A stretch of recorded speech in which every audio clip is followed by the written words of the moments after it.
सी language सीखने के लिए हमारे चैनल लर्न कोडिंग को सब्सक्राइब करें।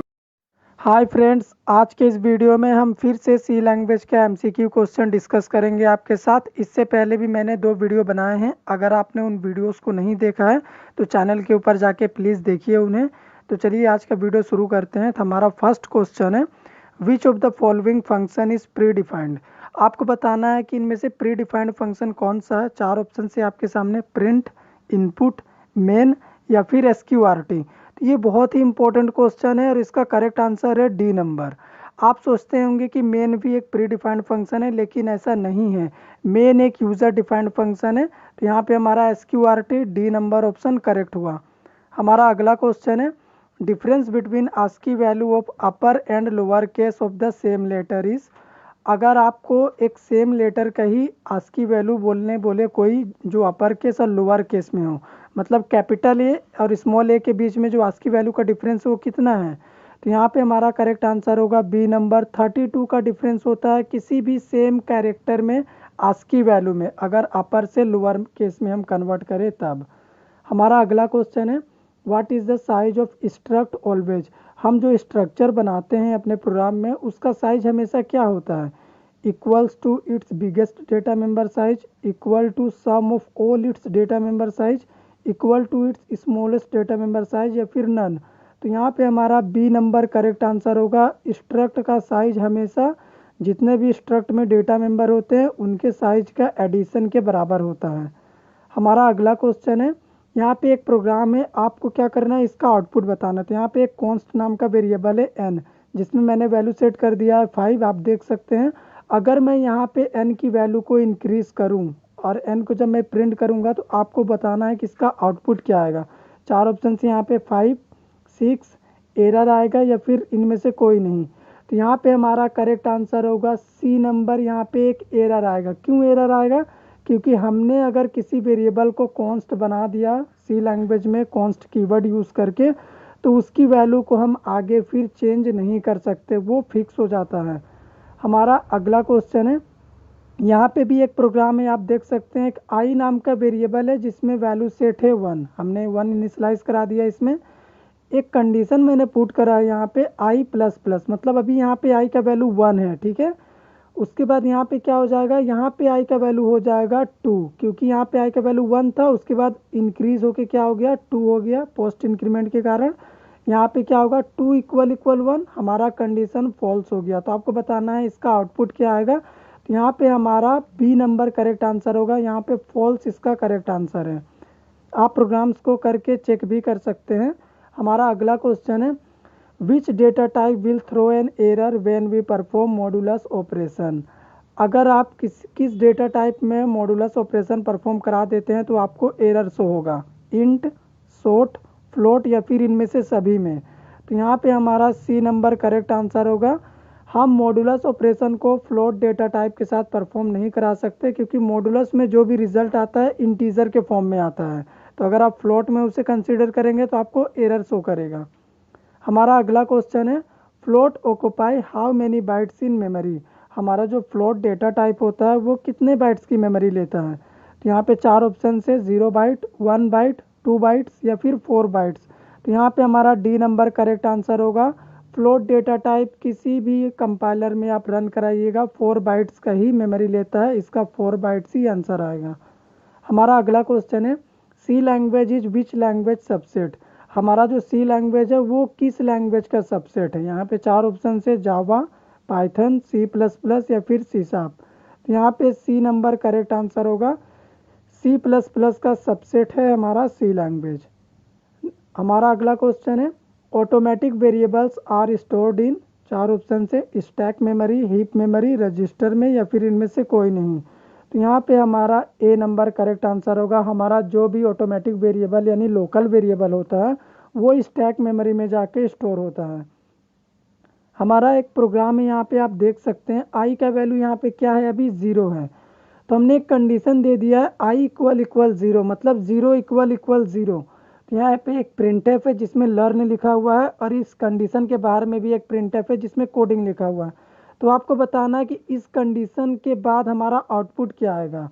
लर्न आएगा या फिर कोडिंग या एरर आएगा, हम इसे रन कराते हैं, या फिर लर्न कोडिंग दोनों आएगा। तो यहाँ पे आप याद रखिएगा, ज़ीरो हमेशा फॉल्स को इंडिकेट करता है। तो यहाँ पे सबसे पहले आंसर बता रहे, फिर बताएंगे ये क्यों आउटपुट आ रहा। इसका डी नंबर करेक्ट आंसर होगा। ज़ीरो भले ही फॉल्स को इंडिकेट करे हमेशा, लेकिन यहाँ पे जब हम कंपेयर करेंगे तो zero equal equal zero condition true, यहाँ पे ट्रू कंडीशन कंसीडर किया जाएगा। तो लर्न प्रिंट होगा, उसके बाद कोडिंग भी प्रिंट हो जाएगा। तो यहाँ पे डी नंबर करेक्ट आंसर हुआ। हमारा अगला क्वेश्चन है, एन अनइनिशलाइज्ड पॉइंटर इज कॉल्ड, यानी ऐसा पॉइंटर जिसे हम इनिशलाइज नहीं करते। हम पॉइंटर बनाए हैं लेकिन उसमें कोई भी वैल्यू इनिशलाइज नहीं करे हैं, तो उस पॉइंटर को हम क्या कहते हैं। चार ऑप्शन से यहाँ पे void pointer, null pointer, dangling pointer या फिर वाइल्ड पॉइंटर। तो यहाँ पे हमारा डी नंबर करेक्ट आंसर होगा। अगर हम कोई पॉइंटर बनाएं और उसमें कोई भी वैल्यू इनिशलाइज नहीं करे तो वो पॉइंटर हो जाएगा हमारा वाइल्ड पॉइंटर। हमने पॉइंटर के टाइप्स के ऊपर ऑलरेडी वीडियो बनाए हैं, आप जाके पॉइंटर वाले प्लेलिस्ट में देख सकते हैं, तो आपको डिटेल्स में जानकारी मिल जाएगी। हमारा अगला क्वेश्चन है, a pointer that is initialised null value is called, मतलब ऐसा पॉइंटर जिसे हम नल वैल्यू से इनिशलाइज कर देते हैं, उस पॉइंटर को हम क्या कहते हैं। चार ऑप्शन से null pointer, wild pointer, function pointer या फिर पॉइंटर टू पॉइंटर। तो यहाँ पे हमारा ए नंबर करेक्ट आंसर होगा। नल पॉइंटर हमेशा नल वैल्यू से ही इनिशलाइज्ड किया जाता है बनाते समय ही। हमारा अगला क्वेश्चन है, a function can be defined inside another function, इसका मतलब ये होता है कि क्या आप किसी फंक्शन के अंदर किसी दूसरे फंक्शन को डिफाइंड कर सकते हैं, मतलब उस फंक्शन का डेफिनेशन दे सकते हैं। तो हम नहीं दे सकते। तो इसका क्या आंसर हो जाएगा हमारा, बी नंबर फॉल्स, क्योंकि आप किसी भी दूसरे फंक्शन के अंदर किसी दूसरे फंक्शन की बॉडी ओपन करके वहाँ पे डेफिनेशन नहीं लिख सकते। हमारा अगला क्वेश्चन है, a function can be called inside a another function, क्या हम किसी फंक्शन के अंदर किसी दूसरे फंक्शन को कॉल कर सकते हैं। चार ऑप्शन से यहाँ पे true, false, none, both, A and B. तो यहाँ पे हमारा ए नंबर करेक्ट आंसर होगा, ट्रू, मतलब हम किसी दूसरे फंक्शन के अंदर किसी दूसरे फंक्शन को कॉल कर सकते हैं। यहाँ पे हमारा ट्रू होगा, लेकिन डिफाइंड नहीं कर सकते। ठीक है, जो मैंने लास्ट क्वेश्चन में आपसे डिस्कस किया था। हमारा नेक्स्ट क्वेश्चन है, declaration of single line comment is, हम जो सिंगल लाइन कमेंट यूज़ करते हैं उसे हम कैसे डिक्लेयर करते हैं। चार ऑप्शन से यहाँ पे, तो हमारा सी नंबर करेक्ट ऑप्शन होगा। यहाँ पे यही होता है हमारा सिंगल लाइन कमेंट। आप बस डबल बैकस्लैश यूज़ कर दीजिएगा, आपका सिंगल लाइन कमेंट आ जाएगा। हमारा अगला क्वेश्चन है, how many type of comments are in C, C language में कितने टाइप्स के कमेंट होते हैं, 1, 2, 3 या फिर 4। तो यहाँ पे हमारा बी नंबर करेक्ट आंसर होगा। टू टाइप्स के कमेंट होते हैं सी लैंग्वेज में, सिंगल लाइन कमेंट और मल्टीपल लाइन कमेंट। हमारा अगला क्वेश्चन है, the maximum number of arguments that can be passed in a single function, आप एक सिंगल फंक्शन से मैक्सिमम कितने आर्ग्यूमेंट को पास कर सकते हैं। चार ऑप्शन से 127, 0, 255 या फिर 253। तो यहाँ पे डी नंबर करेक्ट आंसर होगा। 253 आर्ग्यूमेंट को हम पास कर सकते हैं किसी एक सिंगल फंक्शन से सी लैंग्वेज में। हमारा अगला क्वेश्चन है, how many types of assignment operator in C, C language में कितने टाइप के असाइनमेंट ऑपरेटर होते हैं। चार ऑप्शन से यहाँ पे, हमारा करेक्ट आंसर होगा टू टाइप्स के असाइनमेंट ऑपरेटर होते हैं, सिंगल असाइनमेंट ऑपरेटर और कंपाउंड असाइनमेंट ऑपरेटर, इसीलिए हमारा बी नंबर करेक्ट आंसर हुआ। हमारा अगला क्वेश्चन है, the format identifier percent I is used for which data type, किस डेटा टाइप के लिए हम परसेंट आई फॉर्मेट आइडेंटिफायर यूज़ करते हैं, इंट, डबल, कैर या फिर फ्लोट। तो यहाँ पे ए नंबर करेक्ट आंसर होगा। हम इंट के लिए फॉर्मेट आइडेंटिफायर परसेंट आई यूज़ करते हैं और परसेंट डी भी हम इंट के लिए ही करते हैं। तो यहाँ पे ए नंबर करेक्ट आंसर होगा। हमारा अगला क्वेश्चन है, एवरी फंक्शन मस्ट रिटर्न ए वैल्यू, क्या सभी फंक्शन का वैल्यू रिटर्न कंपलसरी होता है। चार ऑप्शन से यहाँ पे यस, नो, कैन नॉट से या फिर नन। तो यहाँ पे हमारा बी नंबर करेक्ट आंसर होगा। जरूरी नहीं होता कि हम हर फंक्शन से वैल्यू को रिटर्न करें, ठीक है, या फिर कोई फंक्शन वैल्यू रिटर्न ही करे। तो बी नंबर करेक्ट आंसर हुआ। हमारा अगला क्वेश्चन है, यहाँ पे आप देखिए एक प्रोग्राम है हमारे पास, तो आपको बताना है कि इसका आउटपुट क्या आएगा। सबसे पहले यहाँ पे हमारा ऑपरेटर प्रेसिडेंस आपको याद रखनी है, सबसे ज़्यादा हाईएस्ट प्रेसिडेंस होता है इन तीनों में मल्टीपल का। तो सबसे पहले आप 5 और 2 को मल्टीप्लाई कर लीजिए तो क्या हो जाएगा 10, और इधर क्या कर लीजिए सब्ट्रैक्ट कर लीजिए तो इधर का क्या रिजल्ट आया 1। तो जब आप 1 और 10 को ऐड करेंगे तो क्या रिजल्ट आएगा, चार ऑप्शन है यहाँ पे 15, 11, 9 या फिर इनमें से कोई नहीं। तो यहाँ पे हमारा बी नंबर करेक्ट आंसर होगा। इस प्रोग्राम का आउटपुट आएगा 11 अगर हम एन को प्रिंट कराते हैं तब।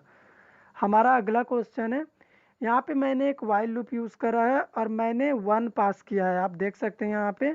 तो अगर हम प्रिंटफ में लर्न कोडिंग मैसेज को प्रिंट कराते हैं तो आपको बताना है इसका आउटपुट क्या आएगा। लर्न कोडिंग प्रिंट हो जाएगा जो हमने प्रिंट कराया है, या फिर एरर आएगा, हम इस 1 को पास नहीं कर सकते इसीलिए, या फिर इनफाइनाइट टाइम तक हमारा ये लर्न कोडिंग मैसेज प्रिंट होता रहेगा, या फिर इनमें से कोई नहीं। तो यहाँ पे हमारा सी नंबर करेक्ट आंसर हुआ। इनफाइनाइट टाइम तक हमारा लर्न कोडिंग मैसेज प्रिंट होता रहेगा। क्यों? क्योंकि हमने यहाँ से 1 पास किया है। 1 क्या इंडिकेट करता है, कंडीशन ट्रू, और लूप का कंडीशन जब तक ट्रू होगा वो एक ही काम को बार बार करते रहेगा। हमारा अगला क्वेश्चन है, which keyword is use to come out of a loop only for that iteration. अगर आपको लूप के किसी एक इटरेशन से बाहर आना हो, किसी एक कंडीशन के लिए बाहर आना हो, तो आप किस कीवर्ड का यूज़ करेंगे, ब्रेक, कंटिन्यू, एग्जिट या फिर रिटर्न। तो यहाँ पे हमारा बी नंबर करेक्ट आंसर होगा, कंटिन्यू। एग्जाम्पल के लिए अगर आप 1 से 10 तक नेचुरल नंबर प्रिंट करा रहे हैं और अगर आप चाहते हैं कि इस 1 से 10 में 5 प्रिंट ना हो, तब आप अगर आप कंटिन्यू यूज़ कर देंगे तो यहाँ पे आपका कंटिन्यू क्या करेगा, उस 5 को प्रिंट नहीं कराएगा, बाकी के iteration as it is execute होंगे। हमारा अगला क्वेश्चन है, यहाँ पे एक प्रोग्राम बना हुआ है, ए का वैल्यू है 1, बी का वैल्यू है 2। तो हमने 4 times format identifier %d use करा है और ए बी को प्रिंट करा है। तो आपको बताना है इसका आउटपुट क्या आएगा। 1 2 प्रिंट होगा जो ए बी का वैल्यू है, या फिर 1 2 1 2 2 टाइम्स प्रिंट होंगे, या फिर 1 2 प्रिंट होगा 2 टाइम्स गार्बेज वैल्यू प्रिंट होगी, या इनमें से कोई नहीं। तो यहाँ पे हमारा सी नंबर करेक्ट आंसर है। गार्बेज वैल्यू 2 टाइम्स प्रिंट इसलिए होगी क्योंकि हमने ए बी को तो प्रिंट करा तो वो तो अपनी वैल्यू प्रिंट करेगा 1 2, लेकिन ये जो मैंने एक्स्ट्रा 2 बार फॉर्मेट आइडेंटिफायर %d यूज़ करा है, इसके लिए कोई वैल्यू प्रिंट नहीं होगी। तो क्या करेगा कंपाइलर, अपने से गार्बेज वैल्यू सेट करके प्रिंट करा के दे देगा। हमारा अगला क्वेश्चन है, यहाँ पे भी एक प्रोग्राम है, ए में वैल्यू मैंने सेट करा है 65, बी में हमारा 97 वैल्यू है। अगर हम ए और बी को प्रिंट कराते हैं फॉर्मेट आइडेंटिफायर %c यूज़ करके, तो आपको बताना है इस प्रोग्राम का आउटपुट क्या आएगा। ए और बी का वैल्यू प्रिंट होगा जैसा कि ऑप्शन नंबर ए में है, या फिर capital A small A print होगा, small A capital A print होगा ऑप्शन सी वाला, या फिर ए बी प्रिंट होगा जो हमने ए बी यहाँ पे लिखा है। तो यहाँ पे इस प्रोग्राम का आउटपुट होगा हमारा बी नंबर। बी नंबर क्यों? क्योंकि हमारा 65 किसका आस की वैल्यू होता है, कैपिटल ए का, और 97 स्मॉल ए का आस की वैल्यू होता है। तो जब हम %c फॉर्मेट आइडेंटिफायर यूज़ करके ए बी को प्रिंट करेंगे तो ये क्या करेगा, इस वैल्यू का आस्की कैरेक्टर प्रिंट करके हमारे सामने रख देगा। और आप देख सकते हैं कैरेक्टर हमारा सेम है, capital A small A same है, लेकिन दोनों की आस्की में डिफरेंस कितनी है, 32 की डिफरेंस है, जैसा कि हमने स्टार्टिंग में ही एक क्वेश्चन में आपसे डिस्कस करा था। हमारा अगला क्वेश्चन है, result of logical expression in C is. Logical expression जो हम यूज़ करते हैं सी में, उसका रिजल्ट किस फॉर्म में आता है, ट्रू, फॉल्स या फिर 0 और 1, या इनमें से सभी। तो यहाँ पे हमारा सी नंबर करेक्ट आंसर होगा। लॉजिकल एक्सप्रेशन का रिजल्ट हमारा सी लैंग्वेज में हमेशा 0 आएगा या फिर 1 आएगा, और ये 0 1 ही ट्रू फॉल्स को दिखाता है, लेकिन प्रिंट क्या होगा, 0 वैल्यू प्रिंट होगा कंडीशन फॉल्स होने पे, 1 वैल्यू प्रिंट होगा कंडीशन ट्रू होने पे। हमारा अगला क्वेश्चन है, a variable that is declared inside another function can be used in main function. ऐसा कोई वेरिएबल जो किसी दूसरे फंक्शन में डिक्लेयर किया गया है, तो क्या हम उस वेरिएबल को अपने मेन फंक्शन में यूज़ कर सकते हैं। चार ऑप्शन से yes, no, only for that function, यानी केवल हम उसी फंक्शन में यूज़ कर सकते हैं जहाँ पे डिक्लेयर किया गया है, या फिर both A and B, both B and C. आप ऑप्शन नंबर डी में देख सकते हैं बी एंड सी है। तो यहाँ पे इसका डी नंबर करेक्ट आंसर होगा। ये क्यों करेक्ट आंसर होगा, क्योंकि अगर हम कोई वेरिएबल को किसी दूसरे फंक्शन में डिक्लेयर कर दे तो सबसे पहले हम उसे मेन फंक्शन में एक्सेस नहीं कर सकते, यूज़ नहीं कर सकते। तो यहाँ पे बी नंबर करेक्ट आंसर हुआ। और हम उस वेरिएबल को जहाँ पे हम डिक्लेयर करेंगे जिस फंक्शन में, उस फंक्शन में ही यूज़ कर सकते हैं। तो यहाँ पे सी नंबर भी करेक्ट हुआ, इसीलिए बी एंड सी। हमारा अगला क्वेश्चन है C preprocessors are specified with. हम जो सी में प्री प्रोसेसर यूज़ करते हैं उसे हम किस सिंबल से स्पेसिफाइड करते हैं? Dollar, scope resolution operator, semi colon या फिर हैज सिंबल से? तो यहाँ पे हमारा डी नंबर करेक्ट आंसर होगा। हैज सिंबल से ही हम प्री प्रोसेसर को सी लैंग्वेज में स्पेसिफाइड करते हैं। हमारा अगला क्वेश्चन है how many type of macros in C. C language में कितने टाइप के मैक्रो होते हैं? ठीक है, 1, 2, 3 या फिर नो एनी मैक्रोज, कोई मैक्रो नहीं होता। तो यहाँ पे हमारा ऑप्शन नंबर बी करेक्ट होगा। दो तरह के मैक्रोज होते हैं सी लैंग्वेज में, फंक्शन लाइक मैक्रो और ऑब्जेक्ट लाइक मैक्रो। मैंने इसके ऊपर भी वीडियो बनाए हैं, आप जाके चैनल्स के ऊपर देख सकते हैं। हमारा अगला क्वेश्चन है और ये आज का हमारा लास्ट क्वेश्चन होगा which loop is best to perform the operation then test the condition. मतलब आपको बताना है कि कौन सा बेस्ट लूप होगा अगर आपको सबसे पहले ऑपरेशन को परफॉर्म करा लेना हो, उसके बाद कंडीशन चेक करना हो। तो उस कंडीशन में कौन सा लूप बेस्ट होगा? For loop, while loop, do while loop या फिर नो एनी लूप? तो यहाँ पे हमारा सी नंबर करेक्ट आंसर होगा, do while loop. Do while loop में हम क्या करते हैं, सबसे पहले हमारा जो भी लॉजिक होता है वो एग्जीक्यूट हो जाता है लूप बॉडी का, उसके बाद हम कंडीशन टेस्ट करते हैं। तो ये हमारा सी नंबर करेक्ट आंसर हुआ। डू वाइल लूप में एक बार लूप बॉडी एग्जीक्यूट करता ही है, फिर चाहे कंडीशन फॉल्स ही क्यों ना हो। तो ये थे हमारे सी लैंग्वेज के सुपर 30 MCQ क्वेश्चन। वीडियो को लास्ट तक देखने के लिए आप सभी का बहुत बहुत धन्यवाद। गाइस, आपसे एक बात डिस्कस करनी है। मेरा एक सेकंड चैनल है की पॉइंट्स एजुकेशन। आपको क्या करना है, इस चैनल पे जाना है, वहाँ पे आपको कंप्यूटर्स के बारे में और इंग्लिश के बारे में डिटेल्स में जानकारी दी जा रही है। तो आप जाके प्लीज़ उस चैनल को विजिट करिए और सब्सक्राइब कर दीजिए। Thank you.